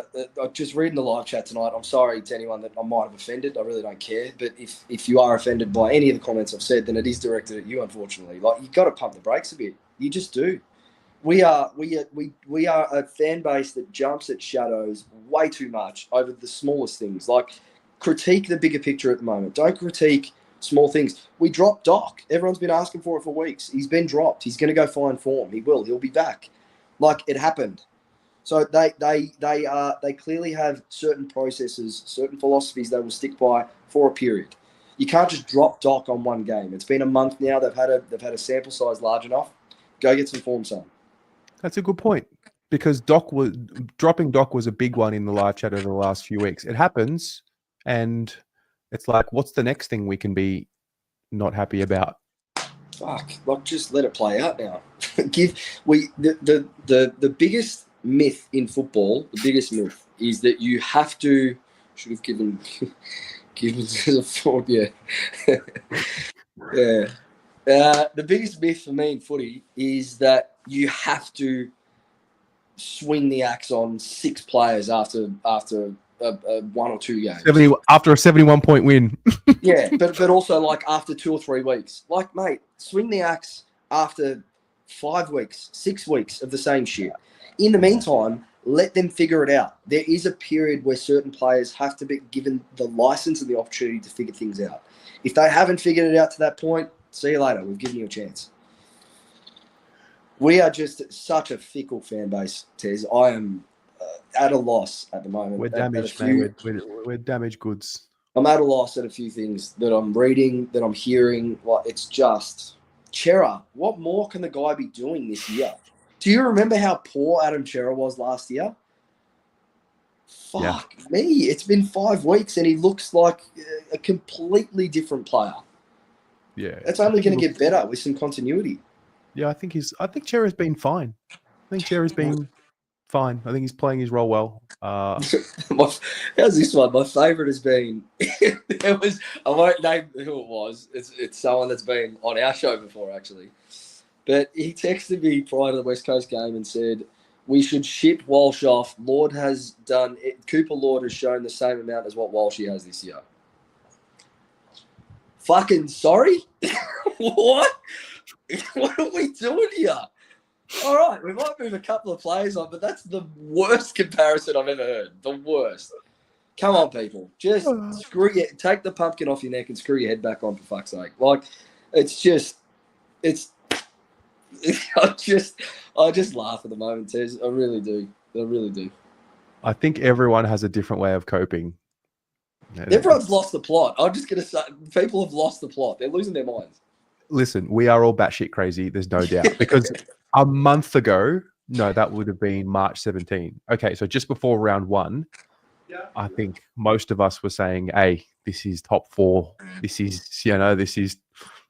got to get a home final, got to get the second chance. And then in a space of a month, it's, let's gut the joint. No, right, honestly. All right, and I can't say that I'm not exempt from talking about trade. Oh, absolutely. I do it as well. It's just like, you still also have to just take stock like at times and just actually think about what is going on in your own head and whether or not it's rational. And so much of this is just so irrational. It's ridiculous. What are you... Yeah. Well, I was going to ask you, what are you most looking forward to tomorrow? The win. I'm looking forward to the win. I look at this team sheet, and I tell you, the one thing I'm looking forward to most that excites me, Matt Carroll's name. I cannot wait to watch this kid every week now for some reason. The way that he took the game on against, I know it was the Eagles, but his ability to make a quick decision and pull the trigger is, it's like what's the word for it? Refreshing. It's a dopamine hit for me. Every time he pulled the trigger last week on his left foot, I was just like, fuck, like, we need more of that. Get Boyd on the other wing and both of you can just hit the corridor all day. That's what I want to see. I'm excited. Do you think it's Boyd or Carroll? No, it needs to be both. Yeah, that's the one I'm a bit confused about. Like, what's going on with him? I think in the long term, it needs to be both. If you've got 2 players, one with a right foot, one with a left, that can hit the corridor and pull the trigger as quick as both of them do, that is a weapon to use on. Forget about ball movement like through handball chains. The ball always moves faster than the person, right? If you've got guys that can hit 30 to 40 meter kicks into the corridor that quickly, we will break teams apart. It won't always work out, but I would rather Matt Carroll and Jordan Boyd pull the trigger every time they see something, with 2 out of 10 not working out, but the other 8 out of 10 giving us an opportunity to score. Yeah, I think long term that's what we'll see, mate. I think there's a couple of players in the back half that are still being given a bit of an opportunity to work it out, but I reckon that axe is coming for a couple if they can't figure it out quickly. Are we winning tomorrow? We are winning tomorrow. Why the fuck are we even talking about this? We are winning tomorrow. I'm sorry. I refuse to believe our development is at the same level as North Melbourne. Yeah, am I nervous? Yeah, probably for the first time in a while. I am nervous about a game against them. But if we are anything close to serious, we are winning tomorrow. I agree. I think we'll win tomorrow. I'm not going in with this is a percentage boost game. No. But yeah, we're winning tomorrow, and then it's the month. There's a big month ahead of us. Huge month. We're gonna wheel out the legends next Sunday. It's massive. You watch. I tell you, there will be 30th anniversary merch released on Monday, guaranteed. Yeah. I said it last year. I said it to you last year. Wait till they release the 30th anniversary merch. That is the time where we know that this club does not give a fuck about the future. So I hope I'm wrong. But I've just got this feeling we're going to see 30th anniversary merch and all the cups rolled out against Geelong. And how good's that going to be? Fucking hell. I love it. Yeah, it's so good. I love it, man. Anyway, it's the times, mate. It's the times. Easter, what do you do? What happens in your world? No, I'm not going to the game tomorrow. We're just going to have some Good Friday lunch at Mum and Dad's and then dinner on Sunday, and that's it, mate. Just try to put the feet up in between all that and reset, rest. It's good. You? Love that. You celebrating this week, or you got Orthodox Easter? Yeah, Greek Orthodox Easter this weekend. That is this weekend as well. Yeah. I mean, for me, it's more just we do lunch at my grandparents on the Sunday. Tomorrow will be game day, fan cams, chill. Just take it easy, mate. Feet up. The Orthodox Easter and the Catholic or Christian Easter, they don't usually line up, do they? Not all the time. Not usually, and like last week was Passover as well, so it's very rare that all three sort of come together so close. Yeah, there you go. Yeah. Anyway, well, you enjoy, mate, and hopefully when I log into fan cams tomorrow night, I'm not red in the face, and it's a nice one. Steak on the fan cams tomorrow. Well, no, not on Good Friday. Can't even on Good Friday, but maybe I'll bring a steak into the podcast studio on Sunday.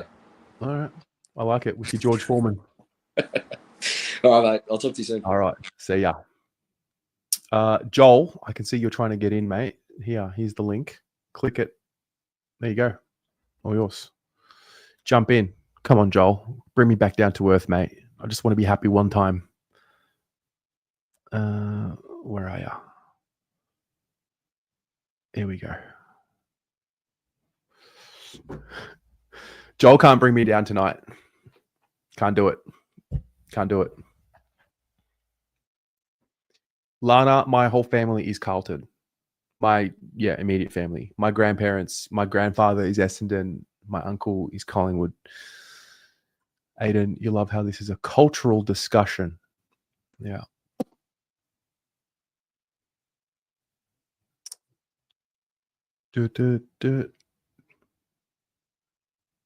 Joel, get in here, mate. We're waiting. 20 or 30 point win tomorrow from Richard. They'll throw a bit at us, and if our midfield sleeps a little, they'll score, but we'll win. I think that's exactly where I think it is too. I think it would be like somewhere between 18 and 32 points.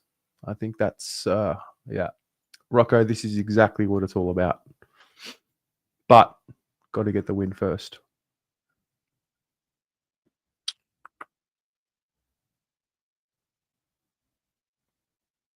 All right.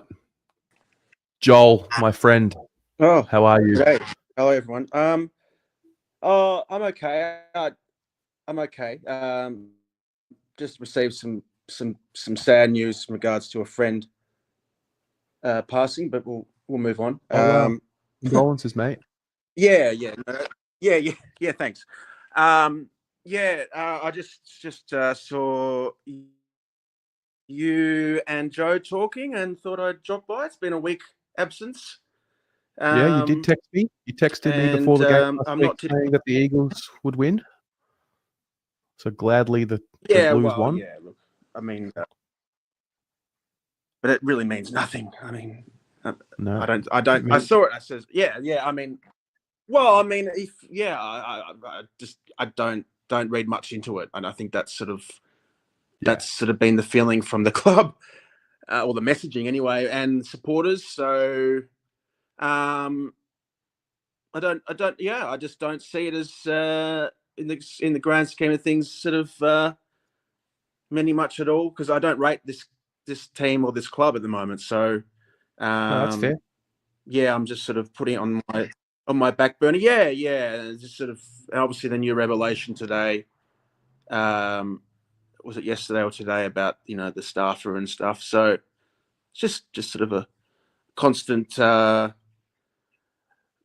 news week with Carlton this year. So so I've sort of put the club on the back burner. I don't think we'll beat North. I rate North, and when I say I rate North, I mean I think they'll finish higher than us this year. So on that theory, I think we're in for a bit of pain tomorrow. They've got a full team in. So yeah. And what are you going to the game, or you got just catching you've got your Easter stuff, have you? Or yeah, so well, I mean, Greek Easter is Saturday night, or just over the weekend. So I've got the game tomorrow, Easter celebrations on the weekend. So I'll just go to my grandparents on Sunday, do a big lunch. But I don't know, man. I think we'll win tomorrow. Yeah. Okay. Yeah. Look. No. Yeah. Okay. Okay. Why is that? Just better team, or? I think we are better than North Melbourne, and I do think North Melbourne have improved. I think a loss tomorrow would be hell, fire and brimstone hell, absolute. Meltdown central, and I just think we're a better team than North. I know we haven't played well and the results haven't gone our way, but I think we're still a better team than North. And they beat Melbourne, who are winless, and they don't defend very well. North Melbourne, they leak a lot, and I still think we're ahead of them, personally. Yeah. Okay. Okay. Well, yeah. Look, I'm basing it on the fact that I think we're just no good, Carlton. And I mean, I haven't seen much of North, but I think I saw them when they were playing. It was actually probably Melbourne. So yeah, and look at Melbourne now. So, but no, look, I seem to be saying a lot of negative, but I just feel like it's warranted. I don't think anyone who's negative. I don't think anyone who is negative about Carlton. I can't blame you.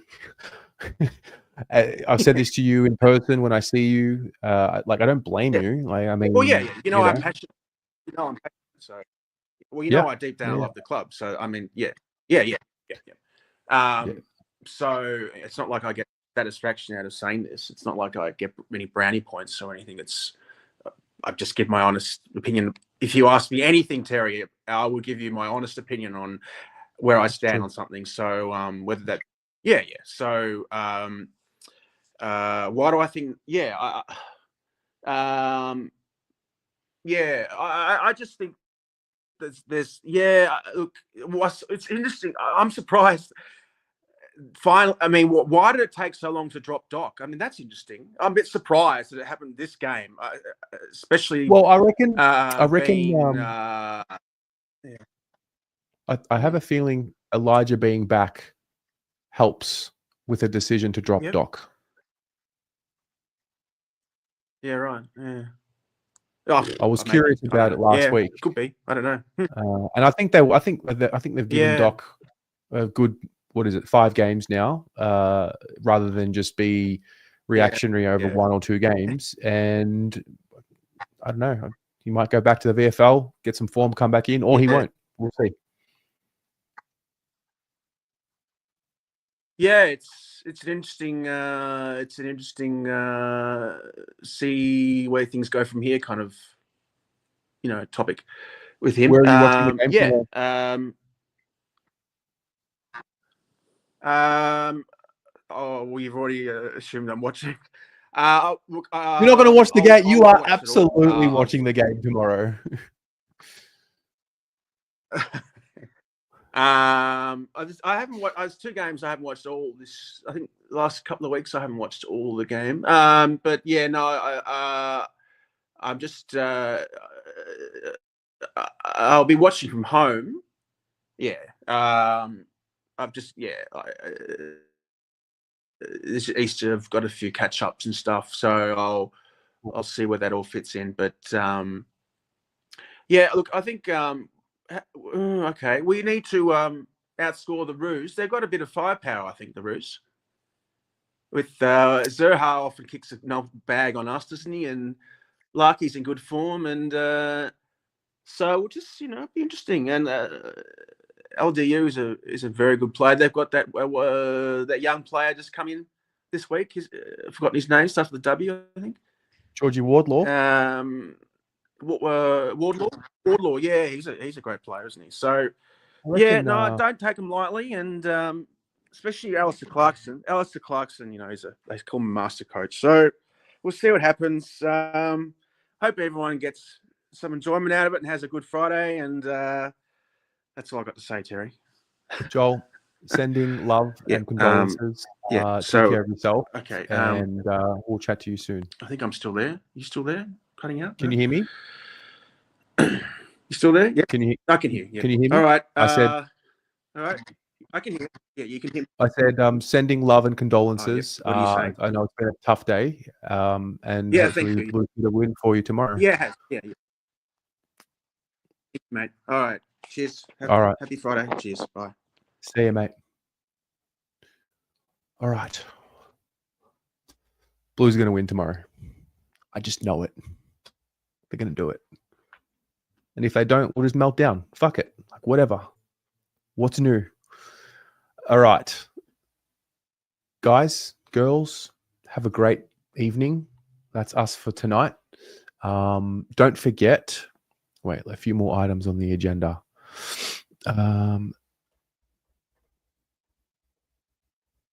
Carlton Cheer Squad raffle. So there is a 2025 team signed Guernsey up for grabs this week, courtesy of the Carlton Cheer Squad. All proceeds of the raffle are going towards the Good Friday appeal. If you'd like to buy a raffle ticket, then that's the link right there in the live chat. Otherwise, you can see the Cheer Squad tomorrow before the game if you're going. So don't forget that. Also, if you'd like to become a Blue Abroad member, would love to have you. And also, if you are a Blue Abroad member and you have not received your key ring, Kate, I've got you. Paul, I've got you. Please email me because they all should be with you right now. So if you haven't received it, please email me, blueabroadmedia@gmail.com, and we'll sort it out. Have a good one. Much love. See you on the fan cams tomorrow. Go Blues.